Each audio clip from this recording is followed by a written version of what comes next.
कपड़े धोने वाली बहू। शादी के पहले से ही विभा को कपड़े धोने का बड़ा शौक था। कभी नल के नीचे तो कभी तालाब के पास। अरे मेरी नीली वाली लुंगी नहीं दिख रही है। विभा की अम्मा, कहाँ रखी है लुंगी? अरे वो तो विभा ने परसों ही धोकर रखी थी आपकी अलमारी में, देखो वहीं होगी। वो ना मैंने आज धो दी, मुझे लगा कि गंदी हो गई होगी। अरे कैसे गंदी हो गई थी? उसे तो मैंने पहना भी नहीं। हे भगवान, इस लड़की के कपड़े धोने की आदत से परेशान हो गया हूँ मैं। जितना तो घर में राशन नहीं आता, उससे कहीं ज्यादा डिटर्जेंट पाउडर का खर्चा है। इसकी शादी करवा दो, शादी जाए अपने घर में ही करे काम, फिर चाहे घर के कपड़े धोने हो या पूरे गांव के। हाँ ठीक बोल रही हो, देखता हूँ मैं कोई लड़का। वो दिन भी आ जाता है जब विभा को देखने लड़के वाले आ जाते हैं। लड़की मुझे अच्छी लगी। होने वाली सास कहती है, बेटी अगर कुछ पूछना है तो पूछ लो। वैसे तो हमारी लड़की बहुत ही शर्मिली है, जो बोल दो वो मान लेती है, इसे क्या पूछना होगा। अरे कैसी बात कर रही हो माँ, मुझे इन लोगों के घर रहना है, सवाल तो कई है। हाँ हाँ बेटा, पूछ लो ना, क्या पूछना है। आप लोगों के घर कपड़े कौन धोता है? सास का मुंह बन जाता है। देखो, अगर तुम ये कहना चाहती हो कि तुम्हें कपड़े धोने नहीं आते तो सुन लो, कपड़े मैं ही धोती हूँ, लेकिन तुम्हारे आ जाने के बाद मैं रुमाल तक नहीं धोऊंगी। अरे चुप रहना भाग्यवान, बहू बेचारी घर आई नहीं, उसे डराना शुरू कर दिया। वो क्या है ना बिटिया, अभी तक तो ये कल्लू की माँ ही धोती थी, लेकिन अब तुम्हारे पापा तो दहेज में वॉशिंग मशीन देंगे ही। तभी विभा की माँ बोल पड़ती है, सवाल भी पूछा तो क्या। वैसे भाई साहब, मशीन की तो फिर भी कपड़े धोने की कैपेसिटी होती है, मतलब जो बिटिया दे रहे हैं ना विभा, इसे कपड़े धोने का बहुत शौक है। ये आप लोगों के क्या, आस पड़ोस गांव मोहल्ले सबके कपड़े धो दे और उफ तक ना करे। बाहर देखा नहीं आपने कितने कपड़े सूख रहे हैं, सब हमारी बिटिया ने ही तो धोए हैं। बस भी करो ना माँ, शर्म आ रही इतनी तारीफ सुनकर। और तो और एक दाग निकाल कर दिखाओ तो मान जाओ। हाँ अच्छा, माफ करना बेटा, मैंने गलत समझा। हमें तो रिश्ता बहुत पसंद है। और ऐसे जुड़ जाता है रिश्ता कपड़े धोने का शौक रखने वाली विभा का। उसकी शादी हो जाती है कोयला फैक्ट्री में काम करने वाले कल्लू के साथ। शादी के बाद अचानक विभा चिल्लाती हुई सास के पास आती है। सासू माँ, अरे सासू माँ कहाँ है आप? ये तो धोखा है, धोखा दिया आप लोगों ने मुझे। इसे ससुर के चक्कर के बारे में पता चल गया। अरे तो उसमें तुझे क्यों धोखा मिला है? अरे नल में पानी नहीं आता, कपड़े कैसे कब धुलेंगे? अच्छा, तू पानी नहीं आ रहा उसकी बात कर रही है। तो आपने क्या सोचा? कुछ नहीं। अच्छा, तेरी माँ ने कहा था कि कपड़े धोने का शौक है तुझे, याद आया मुझे।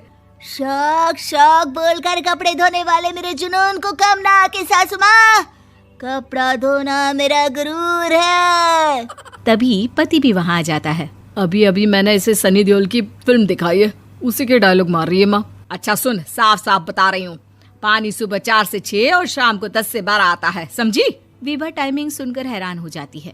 ये क्या भूतों का मोहल्ला है? सुबह 4 बजे उठकर कौन कपड़े धोता है? 4 बजे टंकी में पानी जाता है, फिर सारा दिन धोना ना, किसने मना किया?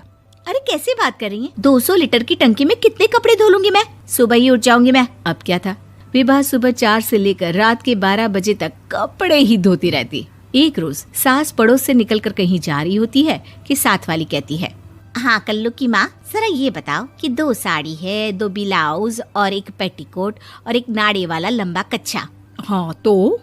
अरे तो क्या, कितना लोगी धुलाई ये बताओ। धोबन दिख रहे हैं हम क्या? हमारे पति सरकारी नौकरी से अभी रिटायर हुए हैं और बेटा सुपरवाइजर है कोयला फैक्ट्री में। धोबन समझ रखा है हमें। हाय रे कल्लू की अम्मा, माफ कर दो, वो तो मोहल्ले में यही सब बता रहे थे कि तुमने बहू को कपड़ा धुलवाने के काम में लगा दिया है। सास को पड़ोसन की बात सुनकर गुस्सा आ जाता है। वो घर पहुंचती है जहां घर के बाहर ही इतने सारे कपड़े सूख रहे होते हैं जितने कि किसी धोबन के घर पर। अरे ओ कल्लू की दुल्हन, बाहर निकल। माँ जी यहीं आ जाओ, बाथरूम में चादर धो रहे हैं हम। अरे अभी हम धोते हैं, तुमको बाहर निकलो। ये आस पड़ोस वाले बोल रहे हैं कि हम बहू से कपड़े धुलवा कर उसे कपड़ा धोने वाली बना दिए हैं। अरे छोड़ो ना माँ जी, किन लोगों की बातों में आती हो?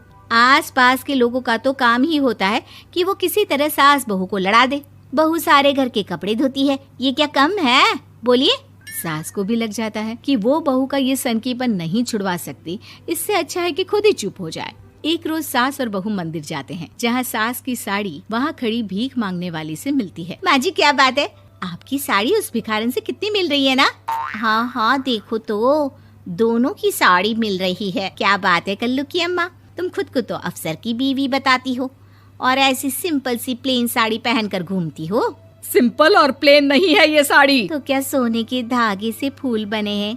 कुछ भी सासू माँ, कुछ भी। हाँ बने थे इस साड़ी में सोने के धागे से फूल। मेरे पति लेकर आए थे मद्रास से स्पेशली मेरे लिए 10,000 की। ताहे भाई साहब इस भिखारन के लिए भी सेम टू सेम साड़ी लेकर आए होंगे 10,000 की।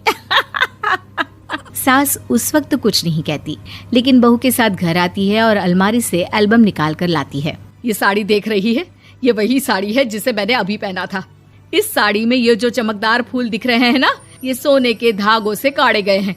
लेकिन तू लोकल वॉशिंग मशीन ब्रश से घिस घिस कर सारे फूलों को निकाल कर साड़ी प्लेन कर दी। मुझे माफ कर दीजिए सासू माँ। और तो और, जब मैंने तुझे तेरी गलती के लिए कुछ नहीं कहा, लेकिन तूने तो सबके सामने मेरा मजाक ही बना दिया। क्यों? बहू को समझ में आ जाता है कि अब से उसका कपड़े धोना बंद।